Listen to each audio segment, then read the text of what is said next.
Hi అండి, నేను మీ సీత. ఈరోజు అయితే మా వారైతే పాలకూర ఫ్రై చేయమన్నారండి. అందుకని నేను పాలకూర చిన్న ముక్కలుగా కోసి శుభ్రం చేసుకొని పక్కన పెట్టుకున్నాను. ఇవైతే తాలింపు సామాను అండి. ఉప్పు, పసుపు, చిన్న బాండి పెట్టానండి. ముందుగా అయితే ఎల్లుల్లిపాయని మినపప్పు వేసేస్తున్నానండి. ఉల్లిపాయలు అవి వేగిపోయినాయండి. ఇప్పుడు కనవ అవి కూడా వేసుకుందాం. ఇప్పుడైతే పాలకూరను కూడా వేసుకుందామండి. ఆకుకూరలు చాలా ఆరోగ్యానికి చాలా మంచివండి. పసుపు వేస్తున్నానండి. అలాగే ఉప్పు చాలా తక్కువ వేస్తున్నానండి. ఆకుకూరల్లో ఉప్పుగా ఉంటాయి కదండి, అందుకని ఉప్పు తక్కువ వేసుకోవాలి. ఇప్పుడు ఈ పాలకూరలో ఉన్న వాటర్ అంతా బయటకు వచ్చేదాకా వేపుకోవాలండి.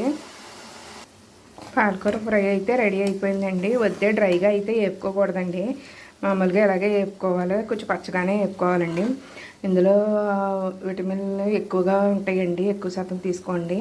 అలాగే నా వీడియో కనుక నచ్చితే